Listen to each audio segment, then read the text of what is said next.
Chapter 24 today. Follow along if you know this bit. Evie. 2 weeks and a very awkward conversation later. The ride back to the manor had been tense and uncomfortable, which was generally how the vast majority of Evie's interactions went, but it was a little more difficult to bear when so many people she cared for were in one place, and they all hated each other. Not only had Tristan been opposed to Gideon returning to the manor with them, he'd still wanted to kill her brother for how he'd gotten Tristan captured and kept his powers repressed while he was held in captivity. Evie had spent most of the flight on Fluffy tersely whispering to him about all her reasons for trusting Gideon and how those reasons were justified. I don't understand what would prompt you to align yourself with my enemies. Her face had reddened in anger, and a flash of intrigue won over her boss's expression before it leveled back to rage. I wanted to lock him up, she hissed. I wanted to never see his face again, for how he betrayed our family, for how he betrayed me, but I put my personal feelings aside for you. The villain's mouth closed, and he'd stared blankly at her before uttering one infuriating word. Oh. Oh! She'd seethed, clenching her fists. Do they always fight like this? Gideon had whispered loud enough for all of them to hear. Always, Tatiana had nodded gravely. Not true, Evie had yelled at the same time Tristan objected. Hardly. Gideon had nodded as well. Excellent. You've convinced me. They clearly had not.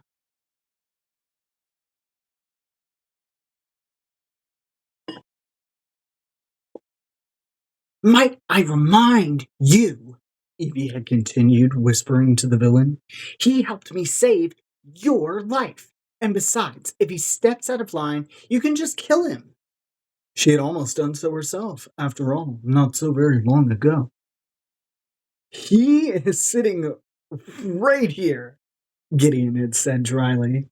Both the villain's and Evie's eyes had darted for Gideon, who held his hands up in surrender. Look, for what it's worth, I didn't make this decision lightly. I've been planning on leaving the guard for years. Gideon had grinned at her, keeping his hands up. And I would never hurt my sister. Her boss had narrowed his eyes at her brother. By my measure, you already have. So now, back at the manor, Evie left Gideon in a guarded room to change out of his valiant guard armor before any more of the malevolent guards saw him. It was a wonder Keeley didn't string him up by his toenails in the courtyard, but the captain instead had offered to stand outside his door with another guard, Nesma, who had whispered to Evie that she'd help Keeley from killing him. Evie's grateful smile carried her all the way back up to the office space where malevolent guards and workers flurried about in a tizzy. What's going on? Evie asked Becky as a pixie dove through her hair and 3 interns flew past her with stacks of paper and old-looking books. It was near the end of the workday, and the setting sun cast an orange glow over the room.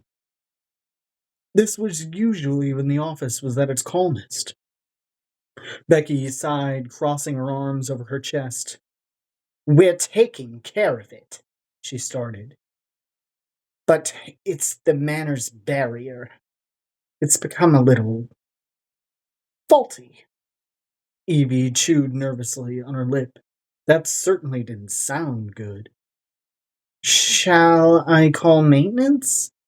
Although maintenance was still repairing one of the walls the boss had tossed an intern through a few weeks ago, a not irregular occurrence.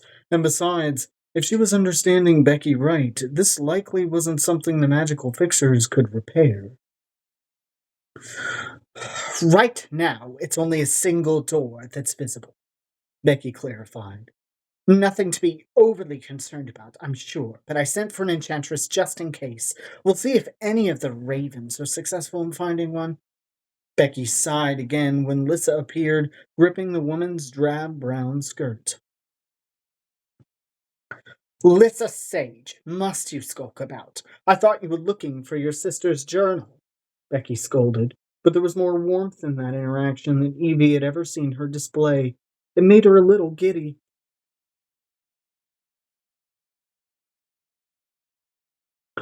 I can't find it, Miss Earing. I searched everywhere. Becky looked toward the ceiling. I find it incredibly hard to believe you swept every nook and cranny of this office in such a short amount of time. Lissa pulled some pastries from her pocket, handing one to Evie and then one to Becky, who held the powdered dough sphere like it was a dirty sock. Lissa giggled at her expression, and Evie did too. She'd let Lissa stay innocent just a little bit longer before unleashing Gideon on her.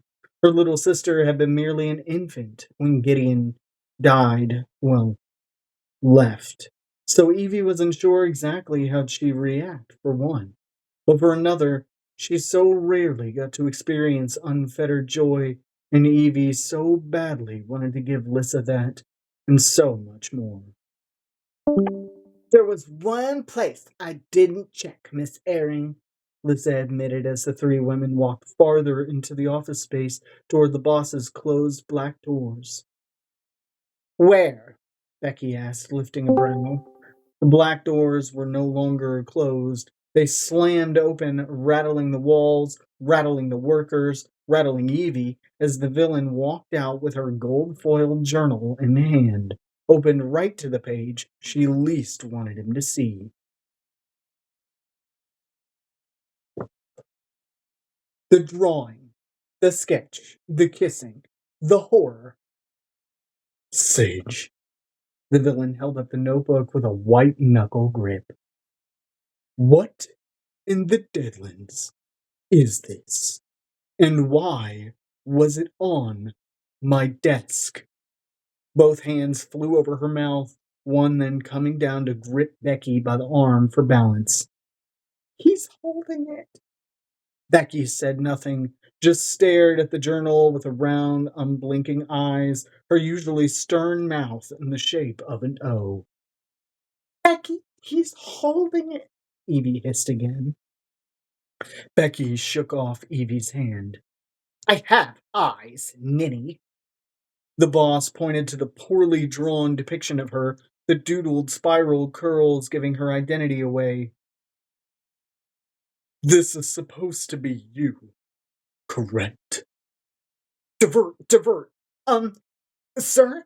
I have the Stardust file in my pocket. Shall we get to work on using it to find my mother? The clock's ticking, and the baby Guvra is, growing. Becky brightened, which should have made Evie immediately suspicious. An excellent point, Evangelina. I'll go gather your mother's letters at once.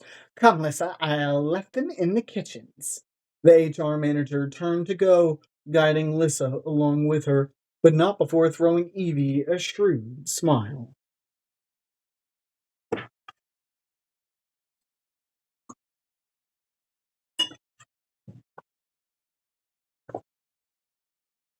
Evie almost fell on her ass trying to dive after them. Rebecca, don't leave me alone with. She turned, and the boss was right in front of her, molten eyes boring into hers. The shadow along his jaw was darker and fuller than it usually was, and there was no subtle shifts in his face, just an accusatory intensity as he pointed at the drawing.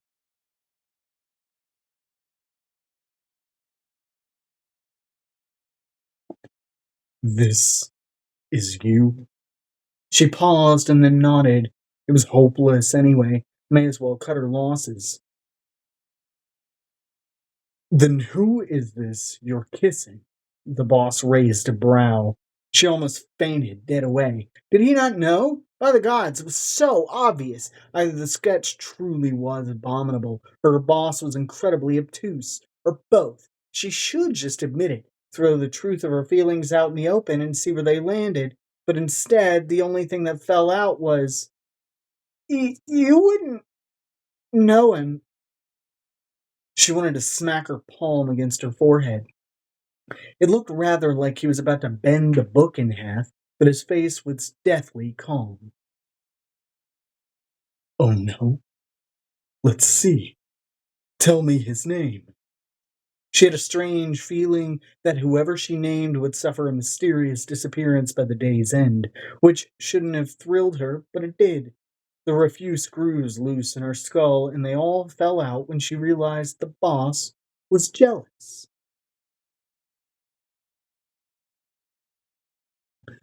Don't make the boss jealous, Evie, even if it's really fun. No, thank you, she said, rolling the vial of stardust in her palms before dropping it into her pocket. I think that looks like Terrence McChallis. She jumped out of her skin when Gideon appeared over her shoulder. Gideon! She gasped. How did you get out of your room? Her brother had changed into a nondescript green tunic that brought out the green in his eyes, and he wore mischief like it was the latest fashion. Gideon shrugged. He no doubt had observed the boss's pulsing vein. Don't fret, Mr. Villain. Terrence is the object of affection for everyone in our village. Though, if I recall, he only had eyes for Evie. It was a foolish thing to say, considering that there was no Terrence McChallis.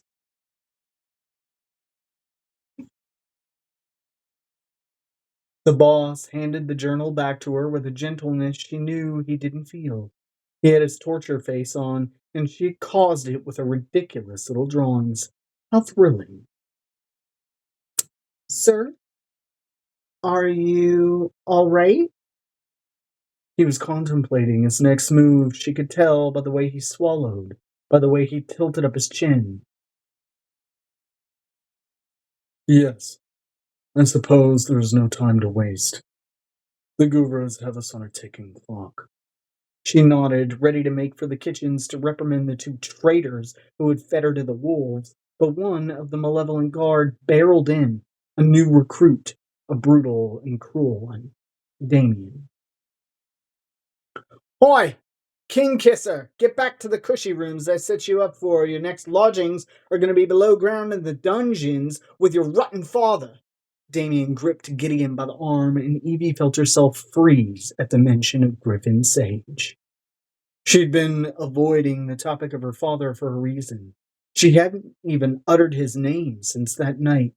It hurt too much to say it, to think of him at all. It felt like her chest had been cracked open and all the pain was spilling out onto the floor in front of everyone.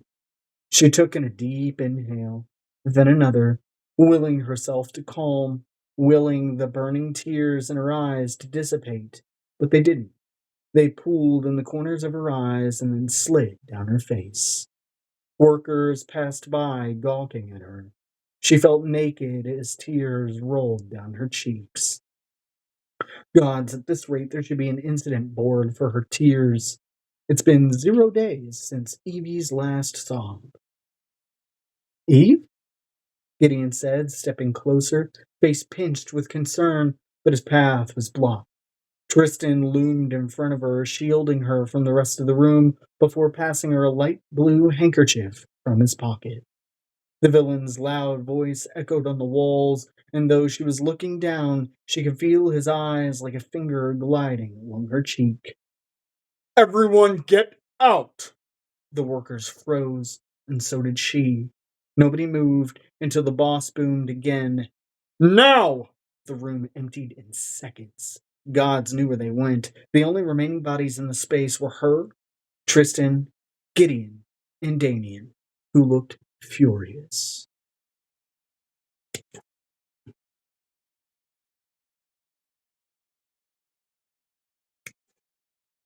Her lip wobbled and she closed her eyes as she took the scrap of cloth from Tristan's hand. The brush of her fingers against his skin calmed her. Sir, why did you do that?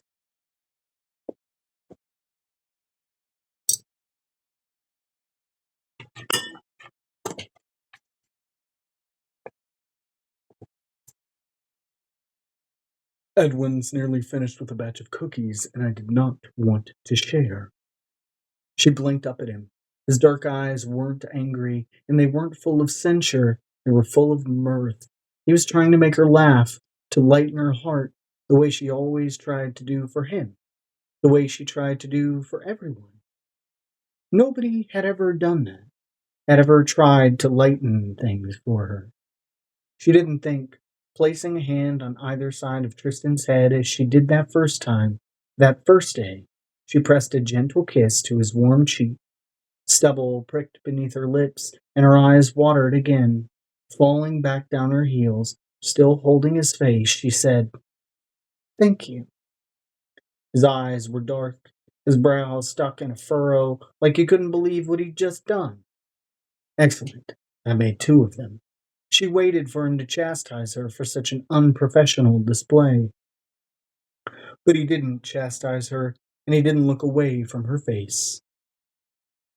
"Here," she said, carefully handing back the blue scrap of cloth. "Keep it," he said gruffly.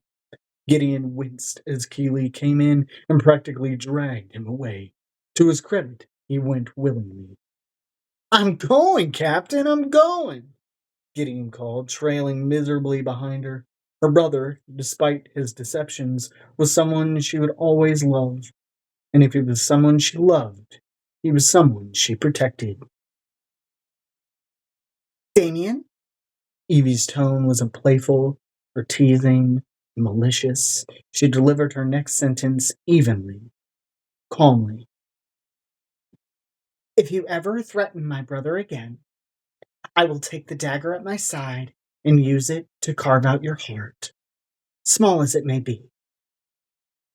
Damien was already halfway to the door when he muttered under his breath, "Two-faced bitch."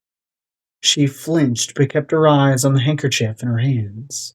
When she looked up to her boss again, he was glaring after the retreating guard. "Sage, if you don't want to continue."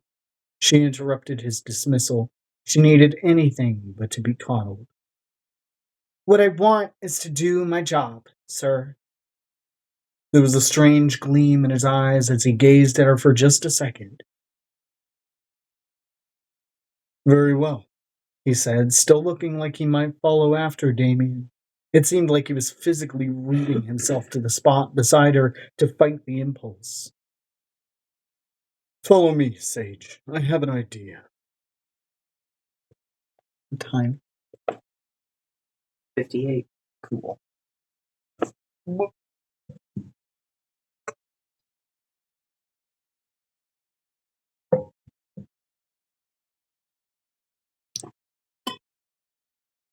Elbows feel wonky, that's all. Okay. I'm not doing like some weird whack ass Naruto bullshit over here, I promise. All right. And cut this. Thanks. You're welcome.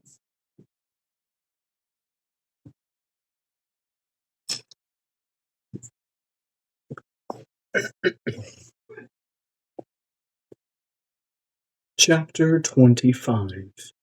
Evie. Someone was dripping water on her face. It was cold and ran down her cheek, curling along the base of her scalp and the back collar of her shirt. She woke with a start, remembering she had stumbled into the guest room she and Lissa occupied in the west wing, intending to only lay down for a moment after an exhausting brainstorming session with the boss, where they laid out their plan to use a bit of the stardust on her mother's letters.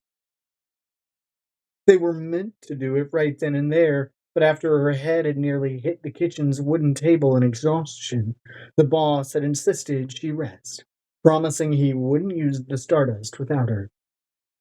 He even sent it along with her, safely in her pocket. She scanned the room, noting the darkness. She supposed she'd rested far more than a moment. Oops. She winced, rubbing a hand down her face, then noticed Lissa standing over her with a damp cloth. "You say funny things when you're asleep." Evie tilted her head, massaging her neck. "How rude of you." She tapped Lissa on the nose. "I say funny things when I'm awake as well." Lissa crawled into the bed next to her as Evie scanned the room, whistling low. "This room really is absurdly large. Who needs a bedchamber this size?" Is it so the nobles have room to do cartwheels? Lissa asked. Evie scoffed. Obviously. Lissa cracked first, giggling, and moved to sit up against the pillows next to Evie. You slept for a while. Her sister had changed into a nightgown, and the clock that stood sentry in the corner read that it was 10:30.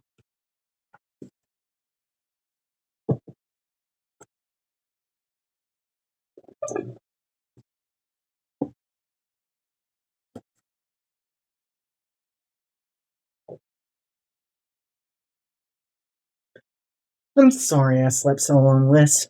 She moved to put her arm around her sister, who cuddled in closer. Did you have fun with Miss Airing today? That woman's sharp as a sewing needle. I know you're missing school, but I was thinking I could hire someone just like Rebecca to be your instructor. They can come to the manor and you can select whatever subjects you want to learn about. Doesn't that sound exciting? Evie, was Papa really sick? The words washed over Evie like ice water, but her cheeks burned. Why would you ask me that? She tried to keep her tone light. Did someone say something to you?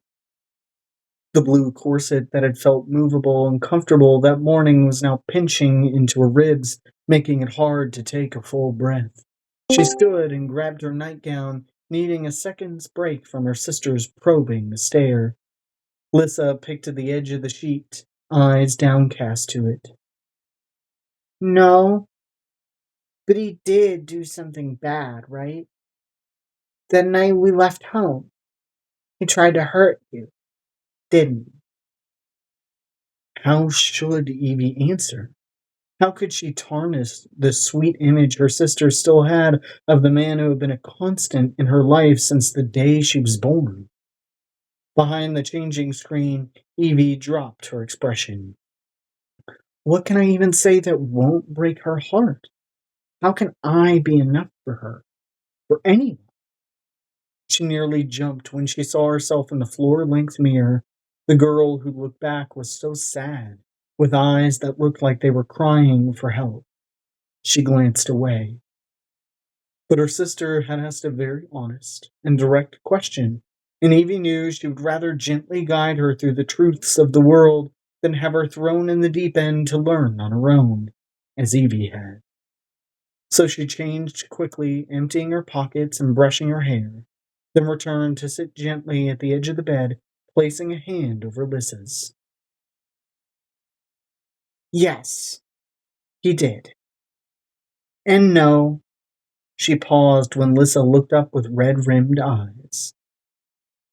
No, he wasn't sick.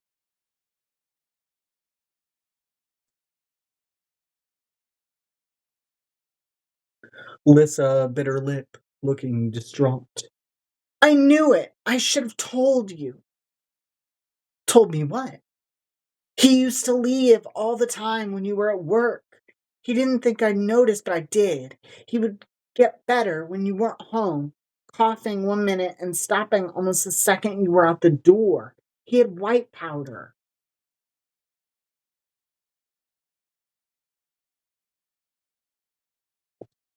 White powder? I saw him put it on to look paler. To look sicker was what Lissa meant. But she was too young to understand the lengths Griffin Sage had gone to in order to deceive the ones he swore he loved. I should have told you. He wouldn't have been able to hurt you if I had, Lissa cried. Evie's chest was in a knot when she placed both hands on her sister's cheeks, angling her face so she could look right into her eyes. Lissa, no. What happened with Papa was not your fault. He is a grown-up. He knew better. You are a little girl. Your only job is to just be that, a little girl, and let me take care of you. Lissa dove into her arms and Evie cradled her hands around her sister's head, gently combing her fingers through her hair. But, Lissa sniffed, dampening Evie's nightgown with her tears. Who's going to take care of you? Oh, Lissa, myself. I've always taken care of myself with a false smile and brittle strength. Her burdens would not be Lissa's. She vowed it. Don't you worry about me, love. There are lots of people here who look after me. Why, it's like a little family. Her sister pulled back, her young face sticky with tears. But we aren't related to anyone here. Evie had to bite her tongue to keep from blurting out, well, Gideon is locked in a bedroom 2 doors down, and Father is also here, but he's below stairs in the dungeon, hopefully being fed stale bread and dodging spiders like they're cannonballs. She coughed into her hand, probably not the best way to break the news. Fiddling with the tie around Evie's nightgown, Lizzo watched her. Evie started. Sometimes family isn't a thing we're born into, but a choice we make. Sometimes, Evie smiled, the people who love you most in your life are the ones who choose you. It was saying it out loud that made Evie realize how fiercely she believed it. The family she had been born into was fractured, jagged, broken in ways she could not repair. It would never be what it once was. But it was not fully gone. And even if it were, she was not alone. She had a family.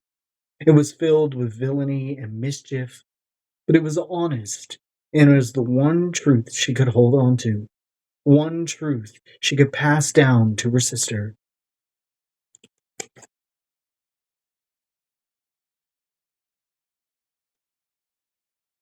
They laid down then, side by side, and talked for hours about the manor, about Evie's job, excluding some of the finer, more violent details about the villain, about Tristan.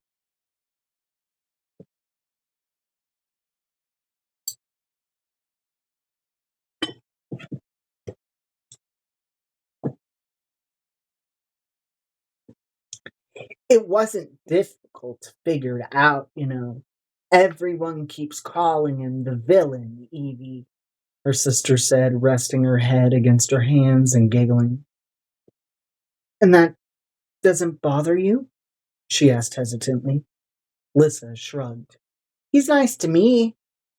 Evie internally groaned. She was passing her warped logic down to the next generation, and everyone should run for the hills. Lissa's lids seemed to grow heavy as her eyes drifted shut. Evie? Evie's lids had begun to grow heavy as well. The single candle on the bedside table was fizzling out. Hmm? She murmured, settling farther into the silken sheets, the crackle from the fireplace lulling her. I'm nervous for you to find Mama. Lissa's voice was small, like she was almost too ashamed to admit the truth to her. I'm afraid to meet her.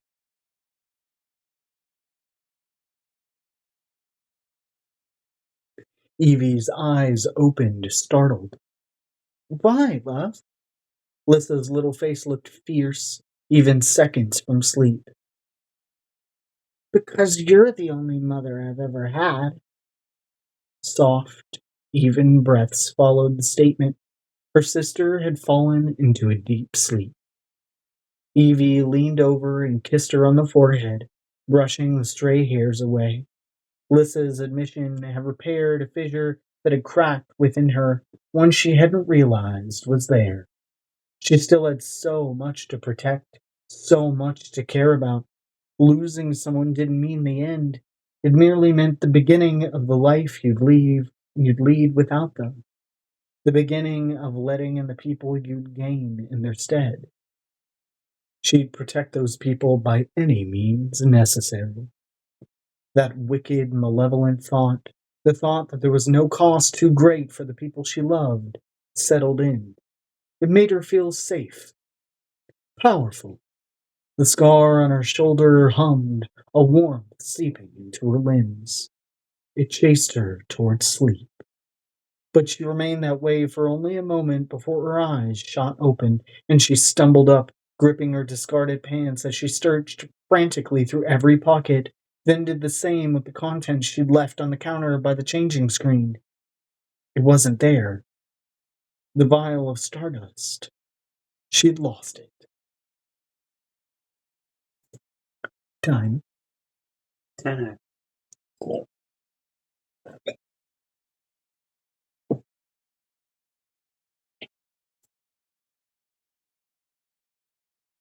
Chapter 26.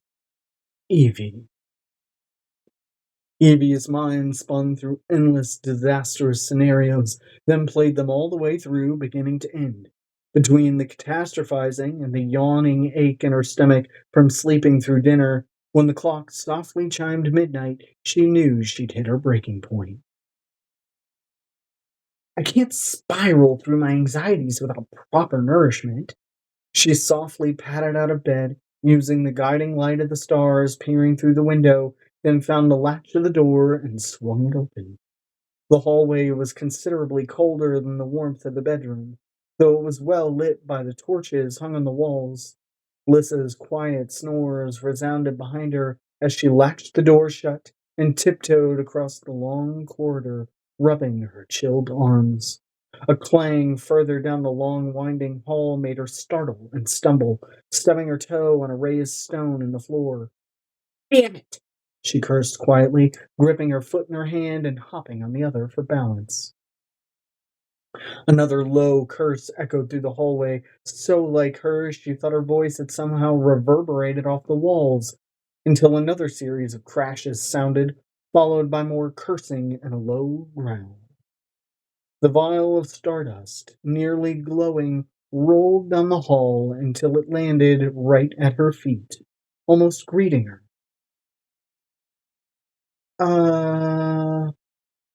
Was the only noise she could make as she realized the vial was essentially moving of its own accord and was leading the person behind it on some sort of goose chase.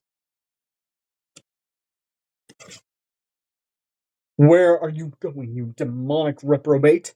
The villain seethed from the doorway down the hall, head knocking back in surprise when he saw her.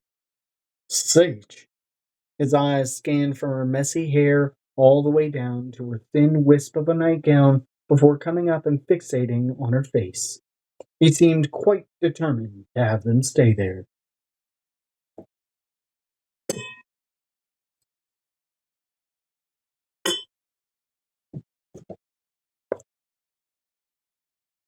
I was going to look for a snack, she said bluntly. The boss pinched the bridge of his nose. I wasn't referring to you.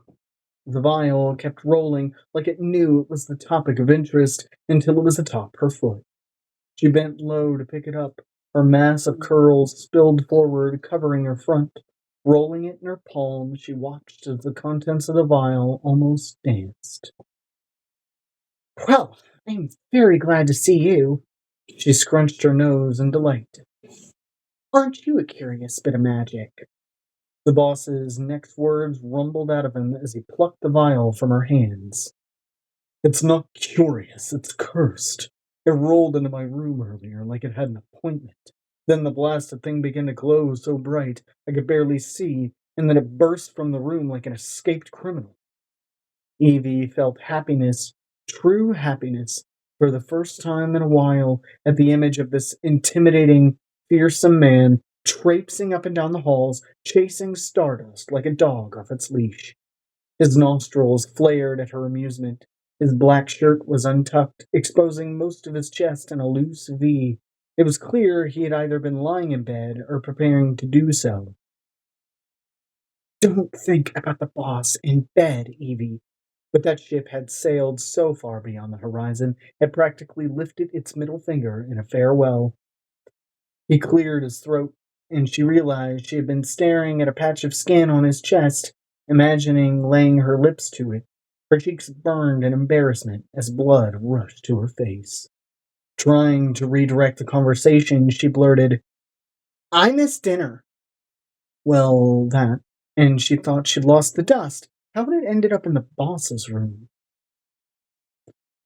Oh, of course. He licked his lips, releasing his tightened fist. Wait here, I'll return. He dropped the vial back into her palms, and the magic inside vibrated like it was about to explode. She clapped both hands on it, watching the boss disappear down the torch lined hallway.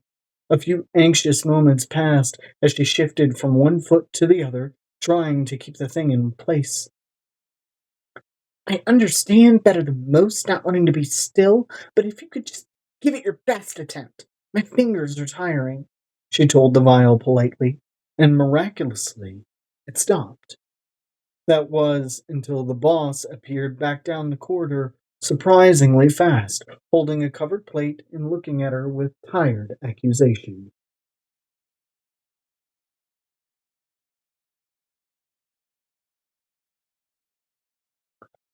Are you talking to inanimate objects again? She threw her eyes skyward, gripping the vial, but it jumped out of her hands. Does this look inanimate to you? The warm covered dish was thrust into her hands as the boss dove to catch the vial, banging his head on the wall as he clasped it in his fingers. She clapped a hand over her mouth at his bark of pain. Did that hurt? She asked, cringing. No, it felt as good as my torture rag, he said dryly, rubbing his head and holding tight to the vial. This dust wants to be used, and I cannot spend the night trying to keep it contained. I'll go mad. Whatever was beneath the cover of this dish smelled divine. Her mouth watered, and she darted her tongue out to lick her lips. Perhaps we should just use it on the letters now instead of waiting until morning. Get it out of the way. She contemplated the idea, grimacing.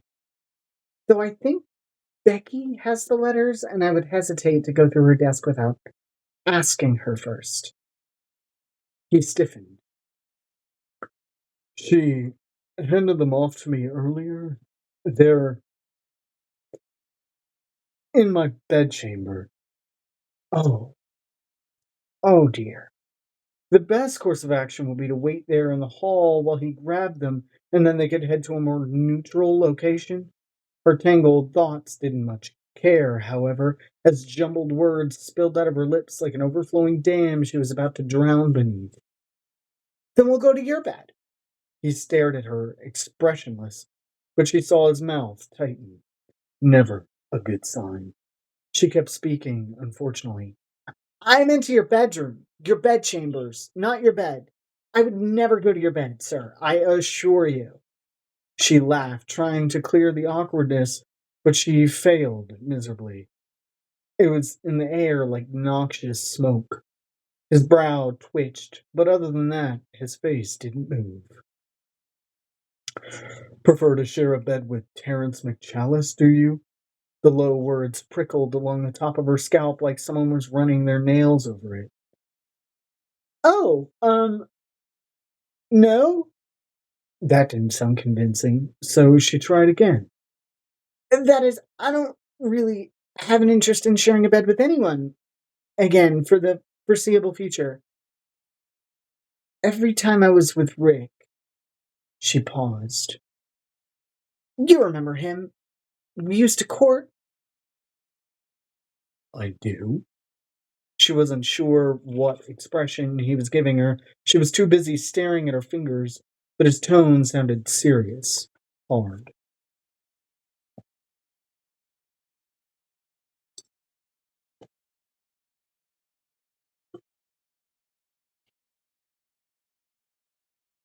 Well, he was always so, I don't know.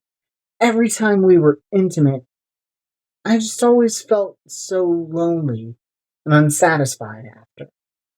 I think I don't want to be with someone like that again until I'm sure they can give me everything I want. There. She'd waded through the embarrassment rather eloquently, if she did say so herself. But her opinion on that changed when she saw her boss standing so rigidly before her she thought he might crack in two. Sir? He turned down the corridor. Just come, he barked, and bring your plate. She scurried after him until she was right beside him, holding tight to the food. Sir, Did I make things very awkward? His whole body remained rigid as he moved like he was made of tin. No. Then why do you look like you might weep? They reached a black door at the end of the hall, surrounded by several torches. It was the brightest point in the corridor. He yanked it open and gestured her forward with one hand. In, he ordered. She didn't hesitate, just poked her head through first before entering. The villain's bedchambers. Oh, cruel world. Time. 21.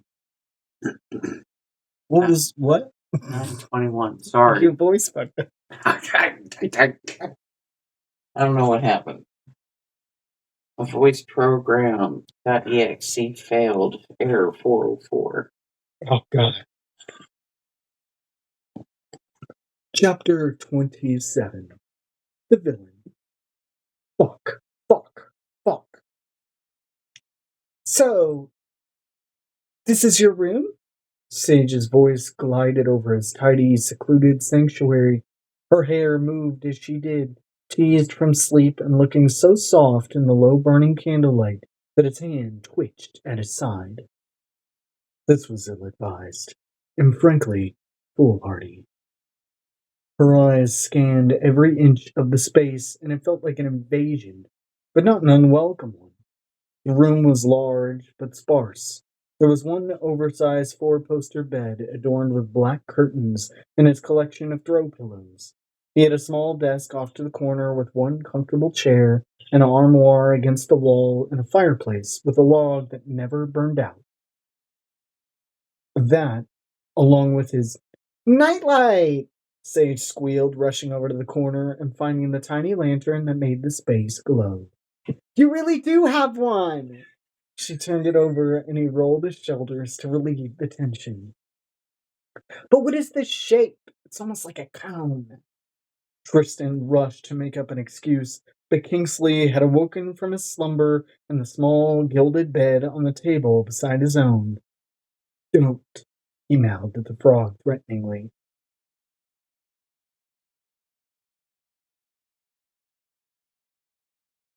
But of course, he didn't listen, just held up a sign that read, Tornado. Edwin would serve frog legs tomorrow. Sage squinted at the sign and then back at the nightlight before giving him a 1,000-watt smile. Is this a little tornado, sir? He ripped it out of her hands. It was the only one left at the shop, he grumbled, returning it gently to its place.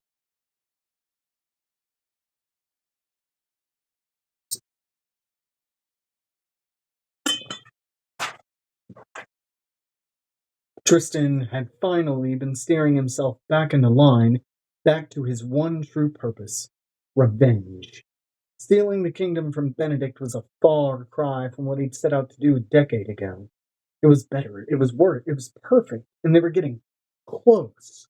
All he needed was Nora Sage, and then he could enact the prophecy. He'd find a tiny patch of land with butterflies and sunshine and send Sage where she belonged. Away from him. He only needed to muddle through the next few steps, the ones that would lead him to Nora. All he needed to do was remain indifferent as he'd always been. Indifference, while Evangelina Sage was in his bedchamber. It was like keeping a blank face during an avalanche. He straightened his shirt and smoothed his breeches, then grabbed the chair to tug it next to his desk. The letters are on my table, just there. We'll only need a touch, hopefully, to reveal some of the hidden words, and then we can save the rest for... He released the chair, blinking at the woman in front of him. Did he say avalanche? He meant inferno. Sage placed her plate gently on the desk before searching the small table for the letters, then laying them gently out around the wooden surface. Her back was to the fire, the light illuminating her from behind, and turning her entire nightgown sheer. Oh, Sage. He attempted to steady his voice, but the words came out garbled. The Stardust vial jumped in his hand, apparently sensing his distress as it leaped around. He hardly noticed, fixated on the plain view of gently curved hips, of soft lines of stomach, of ample thighs that looked made for grabbing. Mantras began in his mind, steadying him, grounding him. I am malicious. I am evil. I am feared. She turned and he caught the side of her breast. I am going to die. A strangled sound left his lips as he flew to the armoire across the room, yanking at a blanket so hard that the rest of the contents nearly tumbled out as well. The blanket was draped around her shoulders before he released another breath. She gripped both ends of it, looking up from the letters and her plate of food with a smile. Thank you, sir. That was. Are you all right?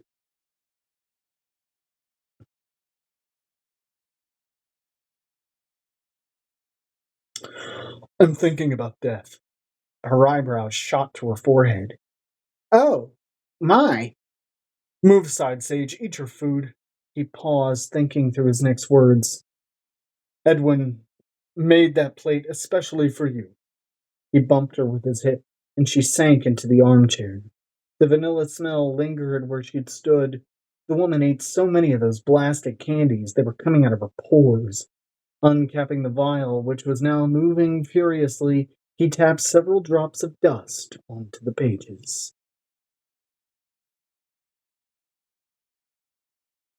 The stardust glowed over the letters, slowly covering the entire surface with shimmering white light. They both watched, waiting. A few seconds passed before Sage reached down, took a spoonful of mashed potatoes and thick brown gravy, and brought it to her mouth with a gentle moan. So good. His knees almost buckled. He'd never reacted this way to any woman, to any person. There must be a logical explanation. Sage, do you have any enchantress or siren lineage in your family? She trained an unamused look at him. I'm not certain I want to know what prompted that question. He pinched the bridge of his nose again. You definitely don't. The stardust was nearly gone now, and the table began to shake, as did the rest of the room, including his chair. Sage popped up and gripped his arm. What's happening? Alarm bells were blaring in his head, something telling him to duck for cover. Get down! They both dove for the floor, Tristan holding Sage's head and angling his body over hers. A large spark and a small boom took the legs of the table out entirely. It collapsed in front of them, revealing what Tristan assumed was going to be destroyed in scorched letters, but instead, a map. The dust turned the letters into a glass map. Sage reached out and brushed her hand over the shimmering surface of the depiction of Renadon. Peaks, valleys, villages, and hickory forest were all displayed on the slab. Places Tristan hadn't even known existed were highlighted by the celestial glow, but only one area of the map was marked by a five-pointed star. Here, what we seek must be here, he said, running a finger over it, the light flickering under his touch. Sage was breathing heavily, her eyes drooping against the light, wearing a confused and frightened frown. Suddenly, the door to his bedchambers was thrown open. Blade stumbled in, clutching his knees and taking heavy breaths. Boss, you okay? I was up with one of the goobers and I heard a crack. Blade halted when he saw Evie, his eyes taking in the condition of the room. The table broken on the floor, a blanket discarded on the ground, both of them in a state of undress. He grinned.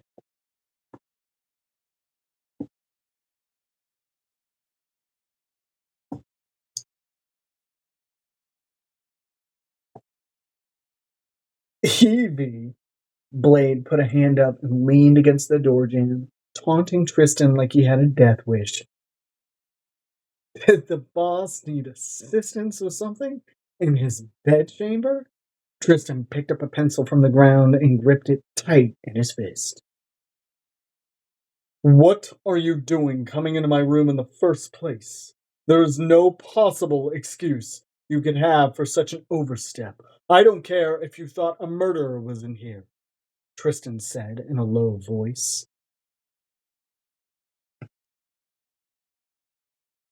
Blade clicked his tongue. You mean besides you? Get out, Tristan growled.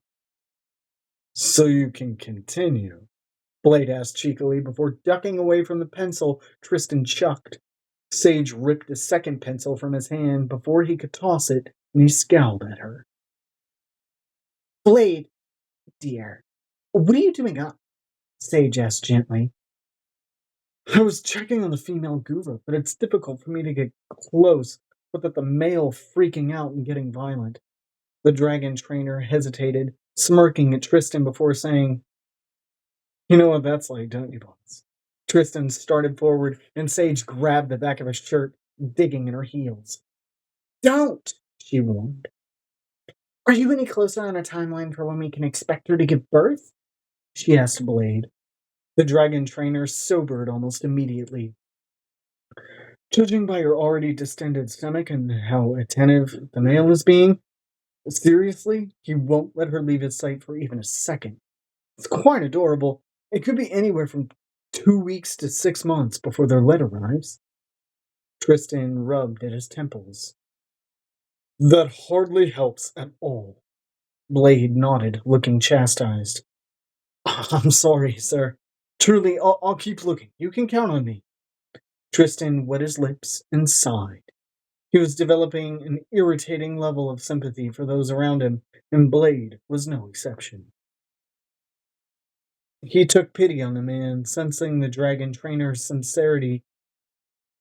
He used to hate sincerity. It never seemed real. But Blade always came across as very determined to prove himself, to please. It reminded Tristan a little of himself long ago, and the spike of sympathy turned into a spear. Don't fret, Gushiken. I hardly have time to hire someone in your stead. Just continue searching and come to me as soon as you find something useful. Blade looked at him suspiciously and then glanced around like he was checking for an ambush. Uh, Thank you, sir. I'll do that. He spun on his heel, waving. Good night. You two have fun. The boss picked up another pencil, but Sage had dashed in front of him. Knock it off! Tristan sighed, placing it in her waiting palm. He is impertinent. So am I, she said gravely. Well, that I know, Tristan said, grinning despite himself. He watched as Sage's eyes flickered right to his dimple. The Heart Village is accessible by horseback. We'll leave at the week's end. Why not tomorrow? She frowned. Isn't time of the essence? He spun her toward the door, holding it open for her. I have things I need to look into tomorrow. She huffed. Like why you feel the need to have 1,000 pillows on your bed? Out! She hurried out of his bedchamber, but he could hear her giggle echo down through the corridor. A hall he'd walked many times, once lonely and cold. Shutting the door against the chill, he walked over to the armoire to return the blanket, but as soon as he opened it, another scrap of fabric fell into his hands. A scarf. Wool that had been gently cleaned of any remnants of blood and kept safely tucked away.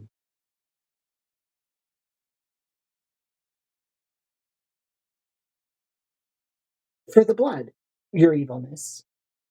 Gripping it hard in his fist, he shoved away the memory of his first meeting with Sage, along with any other feelings that came with it.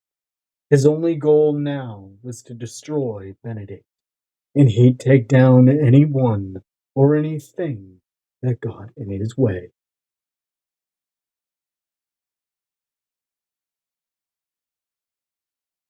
Time. 9:35. Sage.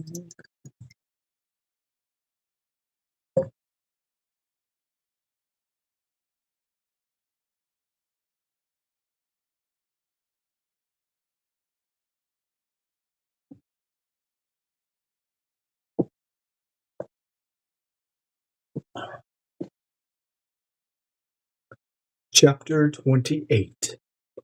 Gideon. Gideon Sage had made several observations in his short time in Massacre Manor. The first was that the villain's office was run entirely different from the Valiant Guard's. The villain himself seemed to know everyone by name, what their job function was, almost like he cared. And unlike Benedict, the man didn't walk around with a politician's grin. Instead, his face seemed stuck in a permanent scowl. Unless, of course, Gideon's sister was anywhere within the vicinity. That was Gideon's second observation. Gideon turned to address the two malevolent guards trailing behind him. Might I wander the office without you two tailing me? No, Sir Knight. Keely had golden skin that matched her honey blonde hair. She looked like the sun that had descended to fry him to a crisp. She and Min had been his near constant companions since his arrival, barring him from doing anything heroic. That was probably frowned upon here. Min was shorter in stature, with raven hair cropped close to her head that emphasized the soft points of her face. It was obvious she was lethal, but she was also kind, which Gideon appreciated, since it seemed Keeley was liable to run him through with a knife at any moment. Unless Evie did it first. His sister flew away from her white wooden desk when she spotted him, eyes wide, her curls pinned away from her face, her anger perfectly visible. Gideon, what in the Deadlands are you doing out of your room again? Lissa is up here. Gideon gave her a questioning look. Should she be?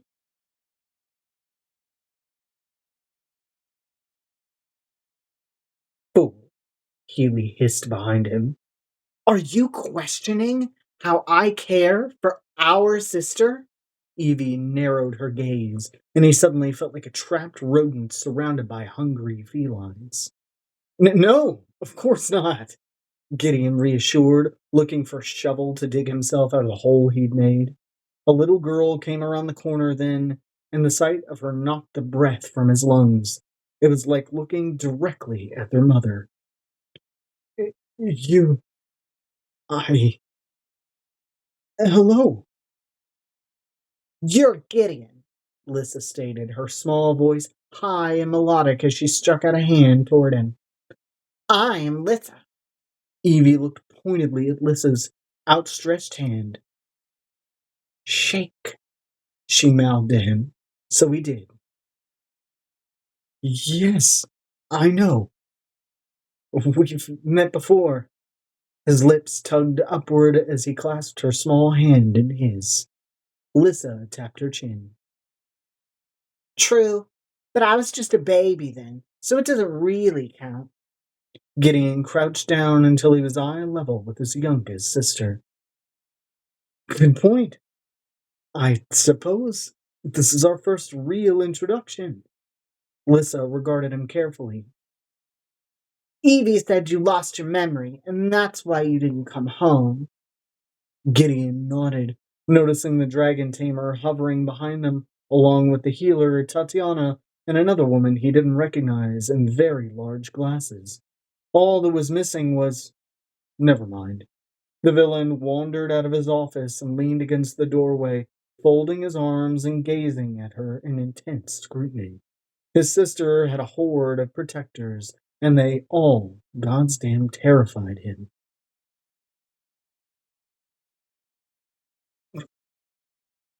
Lissa spoke again. When did you get your memory back? Gideon was struck silent. He hadn't expected such a direct question.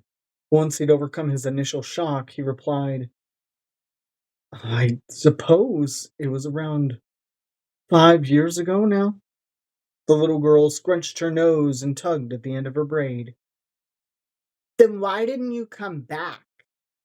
Now he understood why he'd finally been permitted out of his rooms. This was beginning to feel like an ambush, and not at all an undeserved one. I think about that a lot, and I don't really believe there's a very good reason.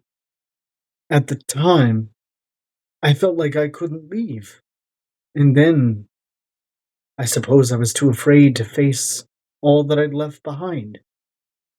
Lissa's curiosity turned into a glare. Evie was afraid too. She had to do everything by herself. It felt worse than a knife to the gut.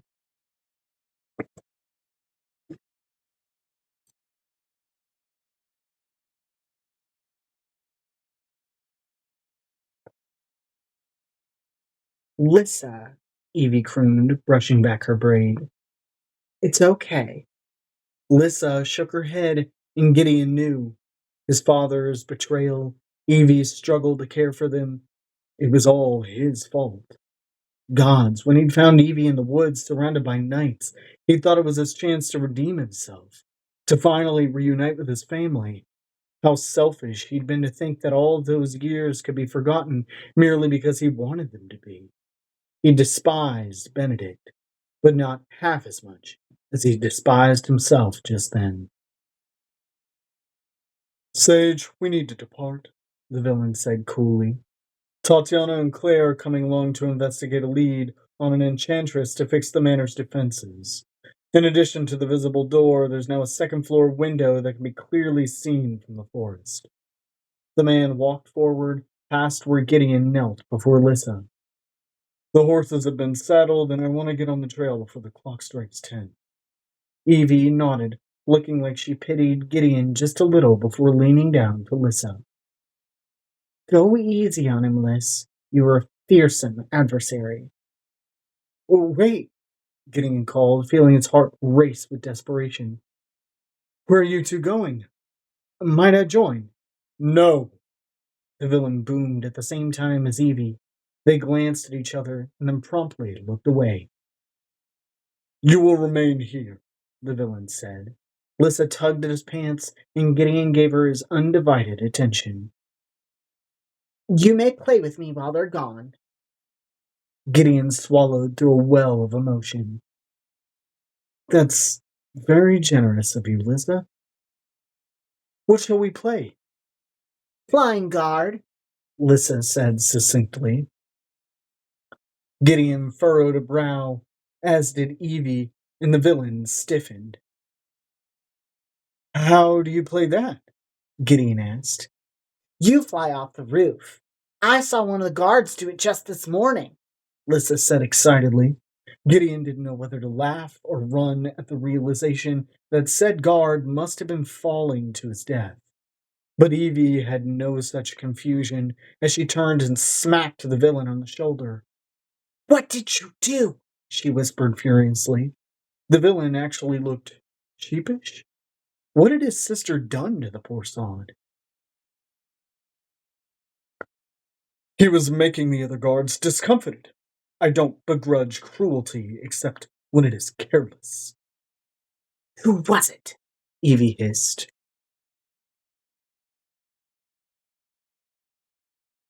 Damien, Keeley cut in from behind them. I promise you, Miss Sage, it is no great loss. It's rather a fortunate one.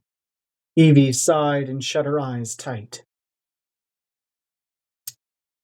Luna, she called, and a pixie with purple wings halted. Can you put the incident board at 0? They had an incident board for the boss's kills. Of his own staff members? The villain grumbled. That hardly seems fair. Damien wasn't an intern. Hush, Evie scolded. Tati, Claire, are you ready? Tatiana winked at Gideon, patting him on the shoulder as she passed, which chilled him to the bone.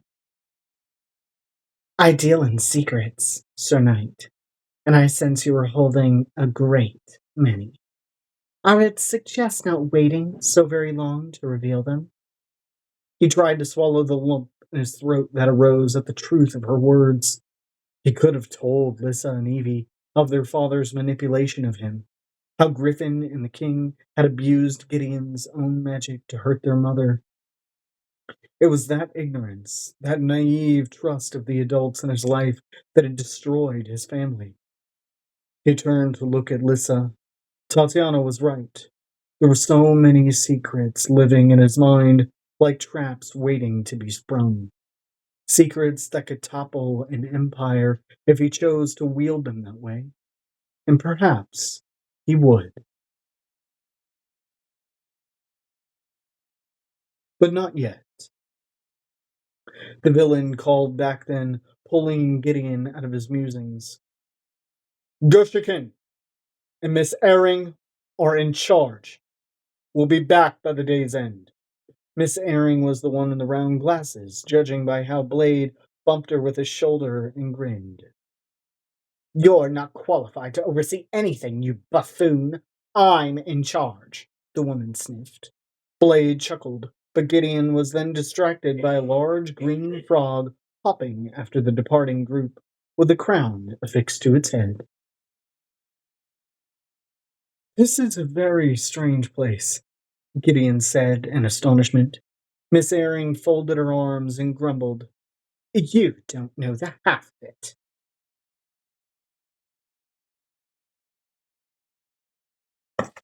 46. That's a good place to stop. No shit's popping off. We're fine, sort of. Good place to end it. We got our